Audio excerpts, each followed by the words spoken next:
Oke, jadi terkait pengembangan karakteristik pengembangan produk yang sukses ini sangat penting ya karena tadi ketika memang kita akan berada di fase-fase di mana memang dibutuhkan untuk kita membuat suatu produk yang baru dengan sentuhan baru begitu. Oke, sehingga ada beberapa hal yang memang perlu diperhatikan ya. Yang pertama jelas memang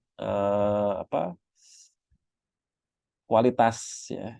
Ini akan ya, membedakan produk kita dan akan sangat menentukan pertama kali apakah produk kita nanti bisa berhasil, bisa diterima pasar atau tidak gitu ya. Jadi memang kualitas ini ya, jadi memang yang sesuai yang dibayar oleh konsumen gitu. Kemudian biaya kemarin sudah dibahas. Jadi pertama quality, yang kedua adalah cost ya. Jadi biaya produk yang memang sesuai. Jadi tidak selalu murah tapi biayanya adalah sesuai gitu ya. Kemudian waktu pengembangan, jadi ini juga perlu diperhatikan gitu ya. Kita melihat momen kira-kira pasnya seperti apa, biaya pengembangan dan kapabilitas. Nah, ini beberapa hal nanti yang perlu diperhatikan oleh teman-teman ketika melakukan pengembangan. Kemudian ada kurang lebih 3 aspek ya teman-teman dalam pengembangan produk. Yang pertama adalah masalah pemasaran. Jadi sesuai tema kita memang pemasaran gitu ya. Ini menjadi hal juga penting dan akan sangat dibutuhkan ya bagian pemasaran ini untuk pengembangan produk karena bagian pemasaran ini yang berinteraksi langsung dengan konsumen gitu ya. Kalau bagian produksi urusannya di dapur gitu ya, lebih ya. Taunya adalah membuat produk yang enak gitu ya, yang bagus, yang berkualitas, yang bermutu. Nah, yang ada saran, ada masukan, ada ya keluhan, ya macam-macam dari konsumen itu yang bertemu adalah bagian apa? Bagian pemasaran. Sehingga memang pemasaran ini menjembatani antara ya usaha kita dengan pelanggan gitu ya. Kemudian juga dari pemasaran yang kita lakukan ketemu dengan konsumen akan kita bisa mengidentifikasi oh kira-kira akan muncul peluang produk baru apa gitu ya. Jadi misal teman-teman sekarang menawarkan produk A. Nah, ketika kita promosi menawarkan produk A ini, nah kita kan akan berinteraksi ya dengan konsumen ya. Ternyata dari interaksi itu akan muncul ide-ide baru, peluang produk baru. Recording in progress. Oke, ya. Oke, jadi akan muncul peluang produk baru dan ini perlu diidentifikasi. Apakah memang ini menjadi peluang yang cukup bagus ya, peluangnya cukup bagus atau kurang kurang menguntungkan gitu ya. Jadi akan diidentifikasi. Oh ternyata ketika banyak yang meminta request hal yang sama, berarti bisa jadi ini adalah peluang, gitu ya. Kemudian segmen, promosi dan sebagainya. Yang kedua adalah terkait perancangan. Nah ini, oke. Jadi ini penting ya teman-teman ya. Di perancangan, ini nanti termasuk membuat bagaimana bisa membuat fisik produk itu yang ya yang menarik dan enak gitu ya. Jadi selain rasa yang enak, teman-teman di bagian nanti bagian belakang ini, ya, bagian perancangan ini juga bagian dapur harus bisa memikirkan bagaimana membuat sajian makanan itu yang menarik ya. Termasuk dalam hal desain produk dan termasuk di sini mungkin kemasannya gitu ya. Jadi membuat bagaimana kemasan yang menarik. Gitu. Oke. Kemudian yang ketiga bagian produksinya. Nah, ini yang penting juga. Jadi ketika sudah ada desainnya, resepnya, desain kemasannya sudah ada, spesifikasi yang diminta, yang di-request oleh konsumen itu sudah ada, sudah diidentifikasi. Tahap terakhir yaitu di manufaktur yang perlu diperhatikan aspek terakhir adalah aspek manufaktur. Jadi bagaimana bisa memproduksi ya makanan itu ya misalnya dalam hal ini makanan dengan sesuai ketentuan, sesuai standar ya, sesuai yang telah ditentukan oleh ya perusahaan begitu ya. Nah, ini menjadi penting gitu ya. Termasuk dalam hal pembelian bahan baku, kemudian distribusi ya, distribusi itu pengiriman ke konsumen ya dan semuanya. Kalau di teknik industri ini istilahnya adalah supply chain gitu ya. Supply chain management. Nah, ini nanti juga menjadi hal penting dan tiga-tiganya ya semuanya penting gitu ya. Jadi harus perhatikan ketika kita melakukan pengembangan produk. Oke, kemudian yang berikutnya yang ingin saya sampaikan adalah terkait dengan tantangan, gitu ya. Ini apa namanya, beberapa hal ya yang bisa jadi ini ya bukan hambatan ya, kita menyebutnya sebagai tantangan. Ya, tantangan yang akan kita hadapi ada beberapa, mulai dari trade off, artinya kita pengennya itu menciptakan produk yang bagus banget gitu ya, yang berkualitas. Tapi memang hal itu akan linier atau sejalan dengan kenaikan biaya produksinya gitu ya. Nah, makanya ada beberapa pertentangan sehingga memang kita harus bagaimana bisa pintar-pintar untuk apa namanya, mengefisiensikan produksi. Nah, kemarin saya juga menyarankan terkait dengan produksi ini ya, di manufaktur ini, saya kemarin menyarankan teman-teman untuk bisa kolaborasi ya dengan saudaranya, dengan tetangganya, dengan temannya, dengan sharing aset, sharing inventaris, sharing tempat produksi, sharing alat produksi. Jadi supaya kita bisa mengefisiensikan pengeluaran atau investasi di awal. Di kemarin banyak yang mengeluhkan, oh kulkasnya terbatas begitu ya, kalau masih ingat ya.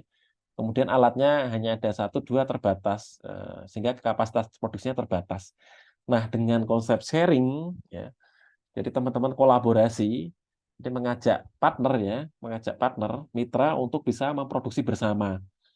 Jadi tidak perlu membeli alat produksi sendiri, jadi bisa nanti di-sharingkan, dikolaborasikan dengan tadi tetangganya, saudaranya, ibu-ibu rumah tangga yang ada di sekitar kos, sekitar rumah, kontrakan, dan sebagainya. Saya yakin banyak pihak, banyak apa namanya, mitra yang siap ya, calon mitra yang siap kita ajak kerjasama selama memang yang saling menguntungkan. Prinsipnya kan mutualisme ya, saling menguntungkan, hitung-hitungannya sesuai, mereka oke, cocok. Ketika kita hitung masuk ya biaya produksinya, mereka mau mengerjakan, nah kita bisa menggunakan konsep sharing itu. Jadi itu jadi solusi. Jadi harapannya saya tidak kendala di peralatan tempat itu tidak akan muncul di laporan akhir teman-teman ketika menyampaikan apa namanya laporan akhir ya. Tantangannya adalah keterbatasan alat. Nah, itu sudah tidak muncul karena manufaktur ini sekarang ya luas ya. Jadi tidak harus kita produksi sendiri. Kita bisa gandeng. Kita produksi juga, kita kemudian gandeng bisa, atau produksinya kita hanya ya QA ya, quality assurance, memastikan kita ya bagian menjaga kualitas, bagian produksinya kita rekrut karyawan atau kita berdayakan ibu-ibu rumah tangga tadi, saya rasa tidak masalah begitu ya. Di harapannya tidak muncul nanti di laporan akhir. Oke, kemudian di pengembangan produk ada ya ada banyak, tapi saya kira belum terlalu, yang lain belum terlalu ini ya. Oke, nah ini ada beberapa hal ya yang berkontribusi terhadap daya tarik pengembangan produk. Dan ini saya yakin kalau ini sekarang mungkin teman-teman mengalami ya. Jadi yang diantaranya adalah terkait dengan keragaman anggota tim. Jadi memang bisa jadi karena ini dikerjakan secara berkelompok, masing-masing punya keahlian, punya sudut pandang, punya pengalaman, keahlian, cara gitu ya, berbeda yang apa namanya, yang ini perlu ya dikomunikasikan, didiskusikan untuk mencapai keputusan yang terbaik gitu ya dengan hasil diskusi secara tim karena usahanya dijalankan secara berkelompok. Ya, ketika berhasil untuk ya berdiskusi secara tim maka nanti apa namanya ya bisa membuat produk yang memang ya menarik gitu ya. Kemudian contohnya ya ada satu yang pinter masalah kemasan gitu ya. Kemudian ada yang pinter masalah di pengolahannya dan ada yang pintar di promosi. Nah, nanti kan bisa bagaimana keahlian itu bisa diramu gitu ya, disusun di dalam tim itu.